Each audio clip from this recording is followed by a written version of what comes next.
Bueno, continuamos con el curso virtual de actualización en consultas frecuentes del cuidado primario. Damos inicio a esta nueva sesión. El tema a tratar es el enfoque diagnóstico y terapéutico del riesgo cardiovascular y las dislipidemias. Es presentado por quien les habla, Geraldine Pedraza, residente de tercer año de la especialidad de medicina familiar de la UPTC. Comenzaremos hablando sobre las enfermedades cardiovasculares. Tenemos que estas son la principal causa de morbimortalidad a nivel mundial. En 2019 ocasionaron 17,9 millones de muertes a nivel global, correspondiendo al 32% de todas las muertes en el mundo. De estas, el 85% se debieron a infartos y accidentes cerebrovasculares y se estima que tres cuartas partes de las muertes por enfermedad cardiovascular se dan en países de ingresos bajos y medianos como el nuestro. De las enfermedades no transmisibles, hablando de mortalidad prematura, tenemos que para el 2019 el 38% fueron ocasionadas por enfermedades cardiovasculares. Y seguimos encontrando una alta prevalencia de factores de riesgo modificables como la hipertensión arterial, el tabaquismo, el sedentarismo, la obesidad y las dietas altas en colesterol. ¿A qué nos referimos con una enfermedad cardiovascular aterosclerótica? Vamos a incluir cuatro áreas principalmente. La enfermedad cardíaca coronaria, donde se incluye el infarto de miocardio fatal o no fatal, la angina de pecho y o la insuficiencia cardíaca. Tenemos la enfermedad cerebrovascular, donde se incluye el ACV fatal, el ACV no fatal y el accidente isquémico transitorio. La arteriopatía periférica documentada, la claudicación intermitente y o la isquemia crítica de las extremidades. Y tenemos la aterosclerosis aórtica y aneurisma aórtico torácico o abdominal. Si nosotros hablamos de riesgo cardiovascular, pues nos estamos refiriendo a esa probabilidad de que una persona sufra un evento cardiovascular aterosclerótico mortal o no mortal en un periodo de tiempo definido, que según los modelos predictores que estamos usando, generalmente son a 10 años. La evaluación individual del riesgo cardiovascular es muy importante. Se ha convertido en el estándar de cuidado recomendado por las diferentes guías de manejo a nivel mundial y es que nos sirve para orientar la toma de decisiones para muchas de las intervenciones preventivas. En la actualidad se dispone de múltiples modelos matemáticos que estiman el riesgo cardiovascular con base en los factores de riesgo y por eso es importante en primer lugar identificar y abordar estos factores de riesgo. ¿A qué nos referimos? Tenemos factores de riesgo no modificables como lo son la edad, el género, la raza y la historia familiar. Factores de riesgo modificables como la dislipidemia, la hiperglicemia, la hipertensión arterial y la obesidad, en donde se van a ver favorecidos por hábitos de vida poco saludables, como las dietas ricas en carbohidratos, ricas en colesterol, bajas en frutas, bajas en verduras. Vamos a que se vea favorecido por el tabaquismo, el sedentarismo, altos niveles de estrés. Son estos los factores, los hábitos poco saludables los que se constituyen como factores de riesgo conductuales y los que son como el eje de acción de las estrategias preventivas, tanto individuales como poblacionales, y que se basan en esos cambios terapéuticos del estilo de vida. Tenemos así entonces que la enfermedad cardiovascular es una enfermedad que es multifactorial, en donde no vamos a hablar de factores de riesgo independientes, sino que va a haber una superposición de factores de riesgo que va a aumentar el riesgo de forma considerable. Nuestros pacientes generalmente tienen más de un factor de riesgo. Y esta gráfica la traemos para mostrar cómo los pacientes con obesidad o con sobrepeso van a tender a tener presiones arteriales más elevadas, niveles de triglicéridos y colesterol más elevados, disglucemia y lipoproteínas de alta densidad más bajas. Este es el estudio EuroAspire 5. Se hizo con 16 países europeos y lo que se hizo fue evaluar pacientes sin antecedente de enfermedad cardiovascular aterosclerótico, pero que tenía alguno de estos tres factores de riesgo: diabetes mellitus, dislipidemia o hipertensión arterial. ¿Qué se hizo? Se inició tratamiento a estos pacientes y se evaluó a los 6 meses después del inicio de la medicación cómo iba en el control de metas. Se encontró que había un deficiente control de los factores de riesgo. Para las personas con diabetes mellitus 2, solo el 65,2% de los pacientes alcanzaron el objetivo de hemoglobina glicada por debajo de 7. De los pacientes hipertensos tratados, solo el 47% alcanzó el objetivo de una tensión arterial por debajo de 140 sobre 90 milímetros de mercurio. Y en los pacientes con dislipidemia, que fue a los que peor les fue, solo el 46,9% de esos alcanzó el objetivo de colesterol LDL. En Colombia tenemos que la enfermedad cardiovascular ha ido en descenso en los últimos 20 años, sin embargo se sigue ubicando en el primer lugar de morbimortalidad.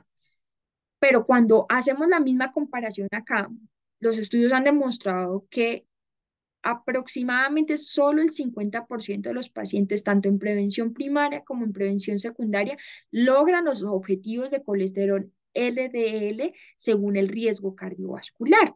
Y esto es preocupante porque pues realmente tenemos que replantear cómo estamos haciendo el control de estos factores de riesgo cardiovascular. Debemos ser muy juiciosos no solamente en el manejo farmacológico, sino en el manejo no farmacológico y en los cambios terapéuticos del estilo de vida. ¿Cuál sería el paso a seguir? Entonces, ya identifiqué y traté mis factores de riesgo. ¿Qué debe seguir? Calcular el riesgo cardiovascular a través del modelo de predicción de riesgo. Este es para hacer una valoración cuantitativa del riesgo cardiovascular y acá utilizamos los diferentes modelos de predicción del riesgo. Framingham, que fue el primero y tal vez el que se basa en los demás estudios, en donde se determinaron esos factores de riesgo asociados al desarrollo de enfermedades cardiovasculares, donde se incluían variables como la edad, el colesterol LDL, colesterol HDL, la presión arterial, la diabetes y el tabaquismo. Posteriormente fueron surgiendo otros modelos de predicción en donde se fueron incluyendo otras variables asociadas. Por ejemplo, en el modelo de la AJA se incluye la variable raza, medicación para hipertensión arterial. En PROCAM se incluyen variables como los triglicéridos y el antecedente familiar de infarto agudo de miocardio. Y en el estudio, en el modelo de InterHeart, se incluye otras variables como la relación cintura-cadera, los factores psicosociales como dieta y actividad física. Importante reconocer y saber en qué cohortes se aplicaron o se realizaron estos estudios, porque algunos eran de población blanca estadounidense, otros eran de población europea, otros eran de población alemana, y es importante pues tener en cuenta para lograr mayor precisión de la valoración del riesgo. En la guía práctica clínica para el manejo de la dislipidemia se define utilizar Framingham Score modificado por 0,75. Cuando se hizo la validación en Colombia de estos modelos de predicción, se logró validar tanto Framingham como PROCAM. Se determinó que Framingham supraestima el riesgo cardiovascular en la población colombiana. Por eso es importante hacer una recalibración y multiplicar ese resultado final que nos da el riesgo calculado por 0,75 para disminuir pues, el riesgo que supraestime el riesgo cardiovascular en nuestra población. Framingham utiliza estos parámetros: edad, colesterol total, tabaquismo, colesterol HDL y presión sistólica. La sumatoria de estos puntajes me da un puntaje total y de ahí me determina un porcentaje de riesgo a 10 años. Si el porcentaje es menor de 10, me da un riesgo cardiovascular leve. Si es de 10 a 20, un riesgo cardiovascular moderado. Y si es mayor de 20, es un riesgo cardiovascular severo. Bueno, y ahora viene, ¿yo qué hago con estos datos? Ya calculé, ya determiné los factores de riesgo cardiovascular, los traté, hice un cálculo del riesgo cardiovascular según un modelo de predicción que ha sido validado en Colombia, en este caso Framingham modificado, que es la multiplicación por 0,75. Y ahora, ¿para dónde voy? ¿Cuál sería la recomendación? Que ahora clasifiquemos según las categorías de riesgo, utilizando ya sea parámetros cualitativos como cuantitativos, y finalmente definamos unos objetivos terapéuticos. Dentro de las categorías de riesgo, entonces tenemos que para esta clasificación, en este caso tenemos la que nos expone la Asociación Americana de Endocrinólogos Clínicos y el Colegio Americano de Endocrinología. Nos expone 5 categorías de riesgo. Estas 5 categorías van desde riesgo extremo y finalmente, según la semaforización, en más bajo, riesgo bajo. En el riesgo extremo tenemos los pacientes con enfermedad cardiovascular progresiva, donde se incluye la angina inestable, la enfermedad cardiovascular establecida en pacientes con diabetes mellitus, enfermedad renal crónica, estadio mayor de 3 o una hipercolesterolemia familiar. Y en tercer lugar nos ubica la historia de enfermedad cardiovascular prematura en el caso de hombres menores de 55 años y en el caso de mujeres menores de 65 años. Una segunda categoría de riesgo es muy alto riesgo. Y en este ¿qué criterio sería para clasificar acá al paciente? Una enfermedad cardiovascular establecida o una hospitalización reciente por síndrome coronario agudo, una enfermedad vascular carotidia o una enfermedad arterial periférica o un riesgo por Framingham modificado, que acá utilizamos los métodos cuantitativos, para Colombia mayor del 20% a 10 años. Diabetes mellitus con más de un factor de riesgo cardiovascular, enfermedad renal crónica mayor a estadio 3 con albuminuria o hipercolesterolemia familiar. En alto riesgo tenemos pacientes con más de dos factores de riesgo y un riesgo calculado entre 10 y el 20% a 10 años, o diabetes mellitus o enfermedad renal crónica mayor de estadio 3 sin otro factor de riesgo cardiovascular. En riesgo moderado tenemos un paciente que tenga menos de dos factores de riesgo cardiovascular y un riesgo cardiovascular y un riesgo cuantitativo calculado por un modelo de predicción de riesgo menor de 10, en este caso Framingham modificado, menor de 10% a 10 años. En bajo riesgo tengo pacientes con cero factores de riesgo cardiovascular. ¿Para qué hago esta categorización del riesgo? Para seguir unos objetivos y unas metas terapéuticas.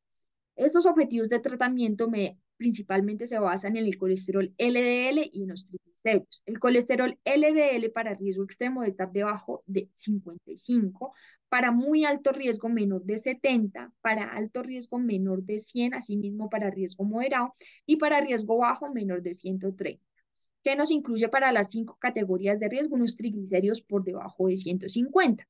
¿Y a qué nos referimos con factores de riesgo cardiovascular cuando estamos mencionando los criterios para clasificarse con categorías de riesgo? A edad avanzada, colesterol LDL elevado, colesterol HDL bajo, tabaquismo e historia familiar de enfermedad cardiovascular. Esta es la categorización de riesgo que nos hace la guía europea. Nos lo clasifica en cuatro categorías: riesgo muy alto, riesgo moderado y riesgo bajo. Importante tener acá en cuenta porque también menciona la enfermedad cardiovascular aterosclerótica, que es documentada por imagen de manera inequívoca, que es documentada entonces presencia de placa significativa en la geografía coronaria o en la tomografía, que tengan enfermedad coronaria multivaso de dos arterias epicárdicas mayores con una estenosis mayor del 50% o ecografía carotídea.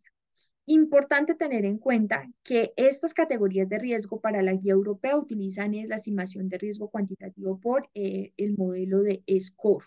Entonces, pues es muy importante que sepamos cuál es el modelo predictivo de riesgo que estamos utilizando. Cuando hablamos de alto riesgo cardiovascular y que difiere con el anterior, es que acá me habla de estos factores de riesgo aislados muy elevados, como lo son el colesterol total mayor de 310, el colesterol LDL mayor de 190 o la presión arterial mayor de 180 a 110, que no me los menciona la guía americana. Y es importante porque los pacientes en general, la guía de práctica clínica colombiana me dice, un paciente con un colesterol LDL mayor de 190 miligramos decilitro. Ojo, en ese paciente sospecha hipercolesterolemia familiar. Tenemos riesgo moderado y riesgo bajo que son similares pues a los de la guía americana. Pero bueno, en metas aquí, ¿cómo vamos? Entonces, para riesgo muy alto es similar que para riesgo extremo, se utilizan metas de LDL menor de 55. Para riesgo alto es similar a riesgo muy alto, metas de L menores a 70. Para riesgo moderado se utiliza los mismos de alto y riesgo moderado, que son menores a 100. Y para bajo riesgo difiere de esta americana, porque acá teníamos 130, pero la europea nos habla de 116. Entonces, es importante reconocer que hay unos factores que potencian el riesgo cardiovascular. ¿Cuáles son esos factores? Entonces tenemos acá, además de algunos que ya hemos mencionado, se incluye el síndrome metabólico, las afecciones inflamatorias crónicas como la psoriasis, la artritis reumatoidea, el VIH, antecedentes de menopausia prematura antes de los 40 años, antecedentes de afecciones asociadas con el embarazo que aumentan el riesgo posterior de una enfermedad aterosclerótica como la preeclampsia, raza o etnias de alto riesgo. Tenemos otros biomarcadores como la PCR y tenemos, por ejemplo, los triglicéridos persistentemente elevados mayor de 175, hablando de una hipertrigliceridemia primaria. Entonces, estos son algunos factores que no habíamos tenido en cuenta antes. Si vemos en la estratificación del riesgo, no los toman en cuenta, tampoco en el modelo predictivo del cálculo del riesgo cardiovascular a 10 años, pero que son importantes porque según si tiene alguno de estos, yo puedo reclasificar mi paciente, principalmente si está en moderado y alto riesgo cardiovascular, para poder en ese paciente definir claramente mis objetivos terapéuticos y hacer un mayor esfuerzo de control de factores de riesgo. Y esto es importante porque este estudio nos logra evidenciar en pacientes que sufrieron un primer evento coronario agudo, los separaron en tres grupos etarios, menores de 55, de 55 a 65 y mayores de 65 años. ¿Qué se logró evidenciar? Que en los pacientes más jóvenes, menores de 55 años, según las guías americanas del Colegio Americano de Cardiología, solo en los pacientes menores de 55 años, solo el 46,4% de los pacientes, según las indicaciones de las guías, era candidato a inicio de manejo de estatina, con respecto y diferente totalmente a los mayores de 65 años, en donde el 88,2% eran candidatos a manejo con estatina según las guías del 2018. Entonces, por eso es muy importante que yo haga una valoración integral de mi paciente. Es importante que no solamente me quede con la estimación cuantitativa, que no solamente haga esta estratificación según las categorías de riesgo, según me indican las guías, sino que yo tenga en cuenta estos factores potencializadores de riesgo, porque me pueden, digamos que, cambiar o llevar a una reclasificación del riesgo en un paciente. Bueno, ahora continuando con las dislipidemias, pues tenemos que es muy importante porque, como veníamos mencionando, la dislipidemia es uno de los factores de mayor peso etiopatogénico en el desarrollo de la aterosclerosis. Entonces, muy importante que sepamos identificarla, pero también tratarlas. Tenemos que la principal clasificación va a ser la clasificación etiológica, donde nos divide las dislipidemias en primarias y secundarias.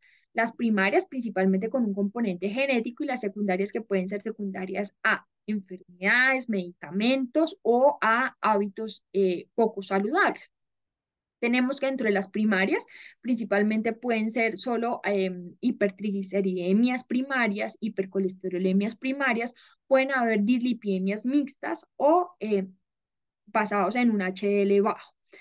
Como venía mencionando, pues estas tienen un componente genético, pero pilas, acá lo importante para nosotros es sospechemos de una hipercolesterolemia familiar en los pacientes que tengan niveles de colesterol LDL por encima de 190 miligramos decilitro. Y si además de eso logramos evidenciar que es un paciente joven, que es un paciente que tenga alguna manifestación clínica, algún hallazgo clínico, debemos hacerle estudios adicionales con ApoB. Dentro de las dislipidemias secundarias tenemos la diabetes producida por diabetes mellitus, hipotiroidismo, enfermedad renal crónica, resistencia a la insulina, enfermedad hepática, enfermedades autoinmunes inflamatorias, síndrome nefrótico, acromegalia, síndrome de Cushing, infección por VIH y el virus infección por virus de la hepatitis C. Por hábitos de vida poco saludables, sedentarismo, dieta rica en carbohidratos, obesidad, alto consumo de alcohol, y por medicamentos como los estrógenos, como los beta bloqueadores, como los esteroides, los antipsicóticos, los diuréticos tiacídicos, entre otros. ¿Cómo hago el diagnóstico de mi paciente con dislipidemia? Entonces, estábamos diciendo, generalmente son pacientes que cursan son asintomáticos, pero algunos pueden presentar algunas manifestaciones clínicas que podemos evidenciar al examen físico. Al examen físico podemos encontrar alteraciones principalmente a nivel ocular, a nivel de la piel, que nos hagan pensar y cuando están presentes generalmente asociado a una hipercolesterolemia familiar. Podemos encontrar a nivel del ojo antilasmas, arcos corneales, lipemias retinales. Estos dos primeros asociados a hipercolesterolemia familiar, esta última asociada a hipertrigliceridemia severa. Entonces se ve que es más como una coloración más clara a nivel de toda la parte vascular de la retina o cremosa también lo mencionan. Tenemos a nivel de la piel los santomas tendinosos que van principalmente en tendones extensores, en las manos o en tendón de Aquiles asociado a hipercolesterolemias familiares. Tenemos santomas del pliegue palmar, también se pueden presentar santomas tuberosos que son protuberancias a nivel de codos o rodillas que generalmente son de coloración amarillento, o tenemos santomas eruptivos que son pápulas que generalmente van a aparecer en la espalda o en los muslos y que se asocian, tienen una coloración hacia amarillento y se asocian a una hipertrigliceridemia severa. Otras manifestaciones mucho más raras que también están asociadas a algún componente genético de mutaciones como la enfermedad de Tangier, que ya tiene hipertrofia amigdalina y alteración al nivel de otros órganos como hepatoesplenomegalia, opacidades de la córnea en la deficiencia de lecitina, colesterol aciltransferasa o otras manifestaciones a nivel del fondo de ojo como la retinosis pigmentaria típica, sugestivos pues de algunos hallazgos a nivel ya más de componente genético. El tamizaje. El tamizaje para dislipidemia se realiza según la resolución 3280 del 2018, dividido principalmente en dos grupos. Los pacientes que son menores de 29 años son pacientes que el perfil lipídico se hace según el riesgo cardiovascular. ¿Y cómo es según el riesgo cardiovascular? Se supone que llego mi paciente, lo atiendo, tiene menos de 29 años y no lleva paraclínicos. En ese paciente yo utilizo la escala o la escala de la OMS para estratificar el riesgo cardiovascular que no utiliza perfil lipídico. En ese paciente, si me da alto, moderado o alto riesgo cardiovascular, de inmediato le solicito un perfil lipídico. ¿Qué pasa en los pacientes mayores de 29 años? Me dice la guía que yo debo hacer quinquenal un perfil lipídico y un perfil de riesgo cardiovascular para estos pacientes. Cuando vamos a leer la guía de práctica clínica para el diagnóstico de la dislipidemia, me dice que en pacientes mayores de 45 años, en pacientes independientemente de los síntomas o de factores de riesgo, se debe iniciar el tamizaje con un perfil lipídico. Y para pacientes con hipertensión, diabetes, obesidad, enfermedad renal crónica, antecedente de una IT, enfermedad inflamatoria autoinmune, enfermedad cardiovascular, son pacientes que independientemente de la edad, debo realizar un perfil lipídico. Importante, cuando haya antecedente de aterosclerosis prematura, sospechar en hipercolesterolemia familiar. ¿Cómo realizo el tamizaje? El tamizaje se realiza con una medición del colesterol total, colesterol HDL, triglicéridos y generalmente, tanto en laboratorio o si nosotros no lo solicitamos, lo podemos calcular el cálculo de LDL a través de la fórmula de Friedewald. Esta utiliza o es útil cuando los triglicéridos son menores de 400. Si los triglicéridos están mayores de 400, primero yo debo hacer una solicitud de LDL de medición directa. Entonces debo verificar cómo se calculó ese LDL, porque o si no, pues no va a ser una medición que va a ser fiable. Adicionalmente, entonces, si yo tengo sospecha de una hipercolesterolemia familiar, medir apolipoproteínas, la ApoB, y si yo hice mi tamizaje inicial e inicié tratamiento, pues debo hacer una segunda medición a las 8 semanas. Para el diagnóstico de dislipidemia, hablo un colesterol total por encima de 200, un colesterol LDL por encima de 130, un colesterol HDL, estoy hablando de bajo por debajo de 40 y unos triglicéridos que estén por encima de 150. Para la hipertrigliceridemia es importante evaluar que hay diferentes grados. Por encima de 500 considero que ya están muy elevados. Hablo de hipertrigliceridemia moderada grave de entre 500 a 999 y grave por encima de 1000, que es cuando se asocia a el riesgo de desarrollar una pancreatitis. El tratamiento. El tratamiento debe incluir medidas farmacológicas y medidas no farmacológicas, y son las dos muy importantes. ¿Por qué? Entonces, al paciente se le debe recomendar que por favor reduzca el colesterol de la dieta, aumente la actividad física habitual. Se le debe recomendar que haga una actividad física de intensidad moderada durante más de 30 minutos al día por mínimo 5 días a la semana. Se debe reducir el exceso de peso corporal. Y es que si el paciente reduce de un 5 a un 10% del peso corporal inicial, se ha demostrado que empieza a haber una reducción de los niveles de colesterol. Se le debe recomendar reducir las grasas saturadas de la dieta, deben ser menos del 10% del aporte calórico total, aumentar la fibra de la dieta, entonces aumentar el consumo de legumbres, frutas, verduras y cereales integrales como la avena y la cebada, que esto va muy de la mano con los fitosteroles y es preferir aceites vegetales, todo esto que tiene que ver con legumbres, frutos secos, verduras frescas, para, digamos que favorecer la disminución del colesterol LDL. Cuando nosotros hablamos de tratamiento farmacológico, las guías se basan en el uso de las estatinas. Es importante porque es como la primera línea son eso, son las estatinas. Tenemos entonces que si el individuo o la persona, mi paciente no me ha alcanzado mis metas de LDL, según la estratificación y la categoría de riesgo en donde yo lo asigné, pues es un paciente que debe adicionarse otro manejo y tenemos otros manejos no estatínicos como el ezetimibe, secuestrantes de ácidos biliares o fármacos nuevos como los inhibidores de la PCSK9. Entonces, cuando hablamos de disminución de LDL, surge la pregunta, ¿cuanto más bajo es mejor? Hay dos metaanálisis que han demostrado que efectivamente es seguro y es eficaz la reducción intensiva del colesterol LDL en tratamiento con las estatinas. Cada reducción de 38 miligramos decilitros del colesterol LDL ha demostrado una reducción proporcional del 22% en el riesgo de eventos vasculares mayores y una reducción en el 10% de la mortalidad. Entonces, esto va en favor de que no hay como un límite inferior determinado que sea riesgoso o que, del que se presente algún evento secundario, un evento adverso en la salud, pero sí se ha demostrado que es seguro y que es eficaz una reducción intensiva del colesterol. Este es otro metaanálisis y también demostró que colesterol LL por debajo de 50 miligramos de decilitro, colesterol no HDL por debajo de 75 miligramos de decilitro y ApoB por debajo de 50 miligramos de decilitro tienen los eventos cardiovasculares ateroscleróticos más bajos. Y acá es para tener en cuenta un aspecto fundamental.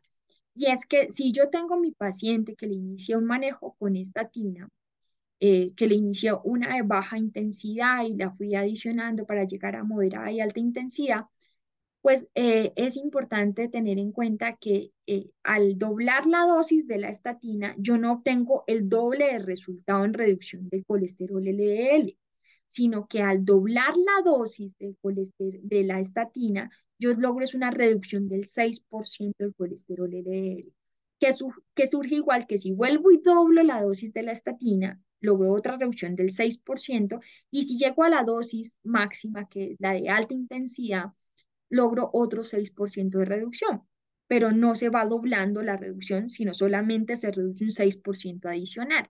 Es decir, que si yo inicio con una estatina de 10 miligramos y llego doblando las dosis a 80 miligramos, consigo que hay un aumento en el 18% de la reducción del colesterol LDL. aumentándole los riesgos a mi paciente de que pueda presentar efectos secundarios o adversos por altas dosis de estatina, sí, y que requiere, pues, y titulando. Mientras que si yo a mi paciente con estatina le adiciono un medicamento no estatínico, como el ezetimibe, estoy logrando en un solo paso, ¿sí? Sin tener que estar haciendo esa titulación de intensidad de estatina, en un solo paso estoy logrando que mi paciente reduzca ese 18% adicional con el uso de la estatina inicial. Esto principalmente en quiénes, en esos pacientes que no toleran también altas dosis de las estatinas. Y es aquí cuando viene el estudio IMPROVE-IT, es un estudio en donde se adicionó a la simvastatina el ezetimibe. Entonces, habían dos brazos, el brazo de la simvastatina solita y el brazo de la simvastatina más el ezetimibe. Lo que se logró observar, los pacientes partieron de un colesterol LDL de 93,8 miligramos por decilitro, eran pacientes que habían tenido un evento coronario agudo. Al año del seguimiento ya se empezaron a ver resultados notorios y es que en el paciente que estaba en monoterapia con la simvastatina se logró una reducción a 69,9 miligramos por decilitro, mientras que en el brazo del combinado se logró una reducción de 93,8 a 53,2 miligramos por decilitro en el primer año, lo cual se fue viendo, digamos que la mayor reducción digamos que siguió esa reducción, pero sobre todo cuando se hizo el seguimiento a los 7 años, había menos eventos vasculares mayores asociados en el brazo de simvastatina y ezetimibe. Cuando hablamos de inhibidores de PCSK9, hablamos principalmente del evolocumab y el alirocumab, que son los dos anticuerpos monoclonales que han sido aprobados para el uso del manejo principalmente de pacientes con alto riesgo, muy alto riesgo cardiovascular y riesgo cardiovascular extremo. Han logrado que realmente hay una disminución ya desde el segundo mes del uso de estos anticuerpos, hay una reducción por encima del 60% del colesterol LDL. Por lo tanto, pues han sido medicamentos que han entrado principalmente para el manejo de la hipercolesterolemia familiar y para los pacientes con riesgo muy alto cardiovascular y riesgo extremo cardiovascular. Pero entonces tenemos esto. ¿Yo qué hago con mi paciente? Entonces, esta es como una orientación de cómo ir haciendo el seguimiento y cómo ir adicionando medicamentos según la respuesta del paciente. Si yo tengo un paciente con bajo riesgo cardiovascular, la indicación es iniciar con estilos de vida, cambios terapéuticos del estilo de vida. Pero recuerde, usted siempre debe hacer cada 8 semanas un seguimiento, independientemente si la terapia es farmacológica o no. Yo voy a hacer un seguimiento para ver si redujo los niveles de colesterol LDL. Si mi paciente sigue con un colesterol LDL por encima de 130, la indicación es adición a una estatina de moderada intensidad. Si a las 8 semanas sigue sin lograr las metas, dice adicione para lograr una estatina, incremente la dosis de la estatina para llegar a una estatina de alta intensidad. Y si realmente sigue a las 8 semanas sin lograr objetivos, considere el uso de otros medicamentos no estatínicos como el ezetimibe. Pacientes con alto y moderado riesgo. De inicio, me recomiendan los cambios terapéuticos del estilo de vida más una estatina de moderada intensidad. Si yo a las 8 semanas no he logrado objetivos, me dice aumente a una estatina de alta intensidad, aumente, titule la estatina. Pero si yo sigo sin lograr objetivos, me dice, bueno, adicione un ezetimibe. En pacientes de muy alto riesgo cardiovascular, diferente a los anteriores, es que yo inicio con una estatina de alta intensidad. Y si el paciente no logra los objetivos a las 8 semanas, me dice adicione el ezetimibe. Y en estos pacientes yo debo considerar el inicio de los inhibidores de la PCSK9 en estos pacientes de muy alto riesgo cardiovascular y extremo riesgo y en pacientes que tengan hipercolesterolemia familiar con algún otro factor de riesgo cardiovascular. Entonces, pilas con estos pacientes son los que se benefician del inicio del manejo de los inhibidores de la PCSK9. Igual al algoritmo europeo, entonces es muy similar a lo que estábamos mencionando según el algoritmo americano.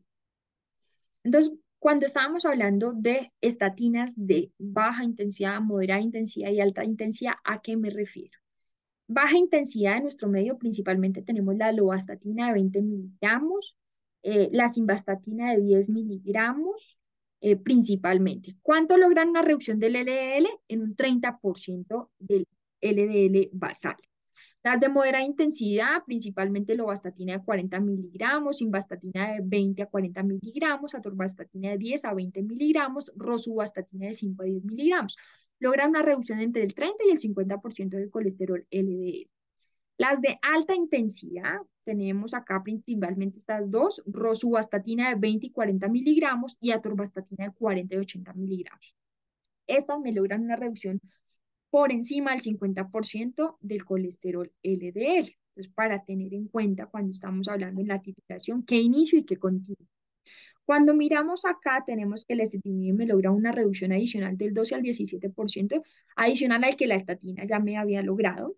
Cuando hablamos de inhibidores de la PCSK9, logramos reducciones entre el 48 y casi por encima del 70%.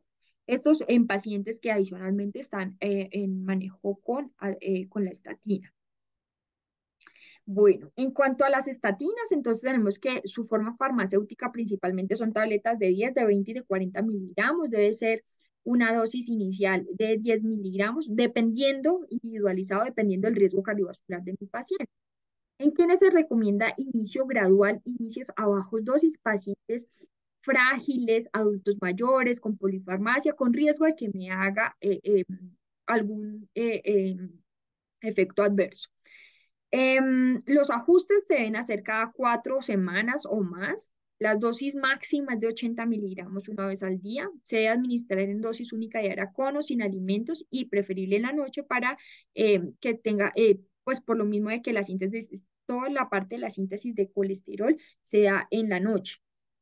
En cuanto a las estatinas, principales efectos adversos son las miopatías, lo que principalmente se ha logrado identificar. También se ha identificado elevaciones de las transaminasas en estos pacientes, principalmente pues hacer una monitorización de las transaminasas, de su función hepática. En cuanto a la miopatía, principalmente lo que venimos mencionando, tener cuidado en pacientes frágiles y adultos mayores y tener en cuenta que el paciente no esté tomando otros medicamentos que pueden hacer interacción como los medicamentos como el ketoconazol, la eritromicina, la claritromicina, medicamentos como los antagonistas de calcio u otros como la amiodarona o como la ciclosporina. Hay que tener en cuenta que el genfibrosilo no se puede combinar con la estatina porque me aumenta el riesgo de miopatía, entonces se debe evitar su uso conjunto. Hablamos de inhibidores de la absorción del colesterol. En este grupo tenemos el ezetimibe. El ezetimibe, la dosis recomendada diaria es de 10 miligramos al día. Se puede administrar a cualquier hora del día con o sin alimentos. Y es importante porque, como veníamos mencionando, hay una reducción adicional de la estatina de un 15 a un 22% del colesterol LDL. En cuanto a los inhibidores de la PCSK9, son medicamentos que decíamos pues que no son para todos los pacientes, pero conocerlos. Son dos aprobados por la FDA, que son dos anticuerpos monoclonales, el alirocumab y el evolocumab. Son aplicaciones subcutáneas. Sus principales efectos adversos son reacciones locales en el sitio de aplicación. Alirocumab viene de 75 miligramos por mililitro. La aplicación es subcutáneo cada 2 semanas o de 150 miligramos cada 2 semanas. Evolucumab, entonces la dosis es de 140 miligramos cada 2 semanas o 420 miligramos cada mes. Los quelantes de ácido biliares, principalmente tenemos la colestiramina, el colestipol y el colesevelam. Tienen una reducción mucho menor en el colesterol LDL, solo de un 18 a un 25%. La colestiramina, la dosis es de 4 gramos entre 3 a 4 veces al día. El colestipol viene en gránulos y en tabletas. La dosis es inicialmente para los gránulos de 5 gramos vía oral 1 o 2 veces al día y para las tabletas de 2 gramos 1 o 2 veces al día. El colesevelam, tabletas de 625 miligramos. Las recomendaciones de 4 a 6 comprimidos al día y viene en suspensión también de 3,75 gramos, es un sobre al día. Importante, entonces tenemos que las recomendaciones actuales nos dice que la terapia con estatinas debe combinarse con un fibrato, con omega 3 o con ácido nicotínico para reducir los triglicéridos en todos los pacientes con triglicéridos mayor o igual a 500 miligramos de decilitro. Y acá vamos a encontrar pues diferentes recomendaciones respecto a qué hacer en el caso de la hipertrigliceridemia. Si el paciente tiene una hipertrigliceridemia, el riesgo que me puede hacer ese paciente es de hacer una pancreatitis y sobre todo en los pacientes que tienen triglicéridos por encima de 800. En este paciente que yo tengo triglicéridos por encima de 800 aislados, yo debo iniciar con cambios terapéuticos del estilo de vida, debo descartar causas secundarias de elevación de los triglicéridos y de inmediato debo iniciar un fibrato para el manejo. Si el paciente está entre 500 y 800, yo inicio con los cambios terapéuticos del estilo de vida. Si hago el control y el paciente no mejora, inicio los fibratos. Si el paciente tiene triglicéridos por encima de 500 miligramos de decilitro, y realmente yo ya también es un paciente, esto principalmente va para los pacientes con alto riesgo cardiovascular que están en manejo con estatina. Recuerde, solo requieren manejo los pacientes que están con triglicéridos por encima de 500, ¿cierto? Por encima de 500. Pero si yo, y el inicio, yo inicio en ese paciente que está en mi terapia siempre inicial va a ser la estatina. Si el paciente está por debajo de 500, yo siempre debo usar la estatina. Porque la estatina también lleva una reducción de los triglicéridos y ahí no, con ese nivel de triglicéridos no hay un aumento en el riesgo de pancreatitis. Pero si mi paciente tiene un alto riesgo cardiovascular y unos triglicéridos por encima de 500 miligramos de decilitro, recuerde, yo no debo combinar la estatina con gefibrosilo, pero puedo utilizar otros medicamentos. En este caso, puedo considerar la terapia dual de rosuvastatino con ácido fenofíbrico. ¿Qué pasa en mi paciente que yo ya le inicié un fibrato, ¿cierto? Y no logro control de los triglicéridos? Adiciónele omega 3, es un manejo complementario al fibrato, pero que sea prescrito de 2 a 4 gramos al día. Fibratos, entonces tienen una reducción de los triglicéridos en un 50% y reducen el colesterol LDL en un 20%. Es decir, me devuelvo, el paciente que tiene triglicéridos, que yo tengo con un colesterol elevado, pero los triglicéridos están, no sé, en 450, ese paciente le inicio una estatina, ese es el beneficio de ese paciente. Solo por encima de 500, yo pensaría en el uso de un fibrato. ¿Listo? ¿Qué fibratos tenemos? Genfibrosilo, tabletas recubiertas de 600 y 900 miligramos. La dosis es de 900 a 1200 miligramos al día. No combinar con estatina.